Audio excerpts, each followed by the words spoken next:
ఆయన హాయ్ అండి. జూబ్లీహిల్స్ ఎన్నికలు రాబోతున్నాయి, బైపోల్ ఎన్నికలు. Yes, so yes. ఎవరు గెలిస్తే బాగుండదు అనుకుంటున్నారు? మూడు పార్టీలు కూడా చాలా కఠిన పోటీలు, అంటే గట్టిగా ఇస్తున్నట్టుగా తెలుస్తుంది, పోటీగా నడుస్తుంది తెలుస్తుంది. మరి ఏది గెలిస్తే బాగుంది? ఏది గెలిస్తే బాగుంటుందని అయితే నేను చెప్పలేనండి. బట్ అవకాశాల గురించి అయితే చెప్పగలను. బీఆర్ఎస్ పార్టీ సంబంధించి మాగంటి గోపీనాథ్ గారు, సో ఆయన చనిపోయిన తర్వాత వాళ్ళ మిస్సెస్ గారు పోటీ చేయడం జరుగుతుంది. సో అక్కడ బీఆర్ఎస్ పార్టీ సంబంధించి సింపతి వర్కౌట్ అవుతుందేమో నేను అనుకుంటున్నాను బీఆర్ఎస్ పార్టీ తరఫున.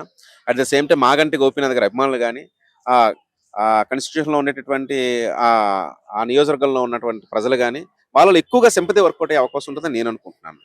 అపార్ట్ ఫ్రమ్ ది కాంగ్రెస్ పార్టీకి వచ్చేసరికి నవీన్ యాదవ్ గారి గురించి మీకు తెలియదు ఏముంది, ఆల్రెడీ 2 times పోటీ చేసి ఓడిపోయారు. అలాగే కాంగ్రెస్ పార్టీకి సంబంధించి నవీన్ యాదవ్ గారు అందరికీ తెలియడం ఒకటి, ఈ మధ్య ఎంఐఎం కూడా నాతోనే ఉందని చెప్పేసి నవీన్ యాదవ్ గారు అన్నం ఒకటి.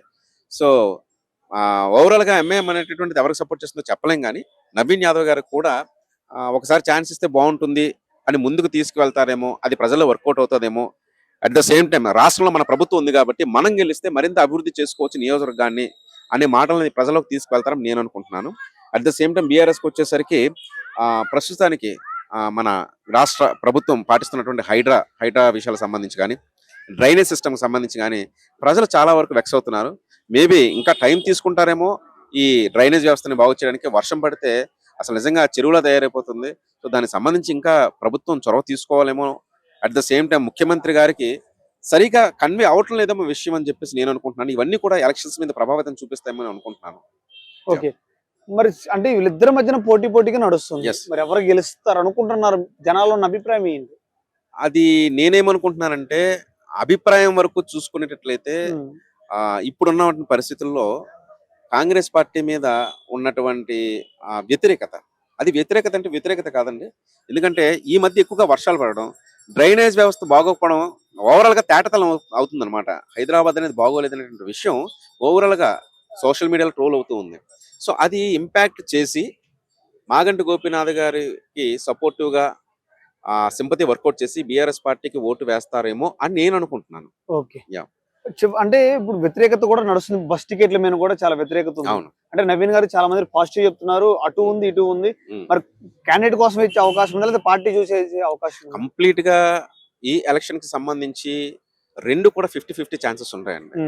సో నవీన్ యాదవ్ గారు ఎంతవరకు ప్రజలు తీసుకుంటారో ఆ నవీన్ యాదవ్ గారిని బట్టే బేస్ చేసుకొని గవర్నమెంట్ అనేది రాష్ట్ర ప్రభుత్వం ఉంది కాబట్టి అభివృద్ధి అనేది చాలా తొందరగా చేయగలను, ఫండ్స్ తొందరగా తీసుకురాగలను, ముఖ్యమంత్రి గారి పేచీలో నేను ఉండగలను, మనకి కావాల్సినటువంటి నియోజకవర్గాన్ని సంబంధించి నేను తొందరగా డెవలప్ చేయగలను అనే పాయింట్స్ ఖచ్చితంగా రేస్ చేసి తీసుకువెళ్తారు ఆయన. కానీ ప్రజల్లో ఆటోమేటిక్ గా ఈ మధ్య జరిగినటువంటి ఇన్సిడెంట్స్ కొంచెం అసంతృప్తిని గురి చేసే విషయాన్ని మనం గమనించాలి. ఎందుకంటే హైడ్రా అనేది వర్కౌట్ అవుతుంది, బట్ పేద ఇళ్ళు కూల్చేస్తున్నారని చెప్పి పలుకుబడి డాబు దర్పం ఉన్నటువంటి వ్యక్తుల దగ్గరికి వెళ్ళటం లేదని చెప్పేసి ఒక అపవాదం అయితే ఉంది. అవన్నీ గౌరవనీయులు ముఖ్యమంత్రి గారి దృష్టికి వెళ్తుందో లేదు నాకైతే తెలియటం లేదు. సో అదొకటి రెక్టిఫై చేసుకోవాల్సిన అవసరం ఉంది.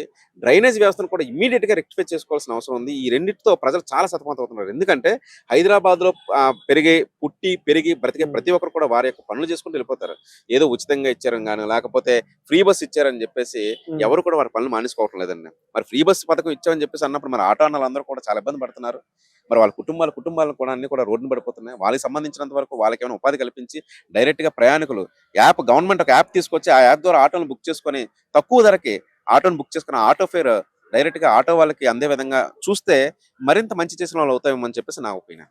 ఎంఐఎం సపోర్ట్ చేస్తే ఒక కాంగ్రెస్ గెలిచే అవకాశం ఉందంటారా? అదే ఎంఐఎం అనేది చాలా జాగ్రత్తగా అడుగులేస్తుంది. ఎందుకంటే లాస్ట్ టైం జూబ్లీస్ అంత పలుకుబడి ఉంది ఎంఐఎం. అదే చెప్తున్నాను, ఎంఐఎం కి పలుకుబడి ఉందా లేదా అనేది పక్కన పెడితే వాళ్ళు కూడా చాలా స్ట్రాటజికల్ గా ఆలోచిస్తున్నారు అనమాట. ఇప్పుడు మనం డైరెక్ట్ గా ఓపెన్ అయి తిరిగితే రాబోయే ఎలక్షన్స్ లో ఒకవేళ వేరే పార్టీకి గెలిస్తే మన ప్రాబ్లం తగ్గుతుందేమో అనే ఉద్దేశంతో వాళ్ళు చాలా తెలివిగా ఎవరికి సపోర్ట్ ఇస్తామన్నటువంటిది డైరెక్ట్ గా బహిరంగంగా ఓపెన్ గా చెప్పడం లేదనమాట. సో ఎందుకంటే లాస్ట్ టైం బీఆర్ఎస్ సపోర్ట్ ఇచ్చారు, అట్ ద సేమ్ టైం ఇప్పుడు నవీన్ యాదవ్ గారు అంటున్నారు ఎంఐఎం నాతో తోడుందని చెప్పేసి. అది ఖచ్చితంగా వాళ్ళుగా బయటకు వచ్చి ప్రకటిస్తాను కానీ మనం చెప్పలేమండి. అంటే గతంలో ఎంఐఎం తరపున పోటీ చేయడం నవీన్ గారు, మరి ఆ సపోర్ట్ ఏమైనా ఉండొచ్చు అనుకుంటారు? ఖచ్చితంగా ఉండొచ్చు కదా, ఖచ్చితంగా పోటీ. గతంలో బీఆర్ఎస్ సపోర్ట్ చేశారు, గతంలో ఇప్పుడు ఈయన రెండు వైపులు ఉన్నారు. అదే అంటున్నాను, ఇప్పుడు బీఆర్ఎస్ అనేటటువంటి అధికారంలో ఉంటే బీఆర్ఎస్ పార్టీ రాష్ట్రంలో అధికారంలో ఉంటే ఖచ్చితంగా ఎంఐఎం అనేది ఓపెన్ గానే చెప్పేస్తుంది. కాకపోతే ఇప్పుడు రాష్ట్ర ప్రభుత్వం అనేటువంటి కాంగ్రెస్ చేతుల్లో ఉంది కాబట్టి ఫండ్స్ కానీ లేకపోతే అభివృద్ధికి సంబంధించిన డెసిషన్ మేకింగ్ అనేటటువంటిది కాంగ్రెస్ పార్టీ రాష్ట్ర ప్రభుత్వం మీద ఉంది కాబట్టి ఎంఐఎం అనేది ఆచి తూచి వ్యవహరిస్తుందని నేను అనుకుంటున్నాను. Thank you. Thanks. Bigg Boss గురించి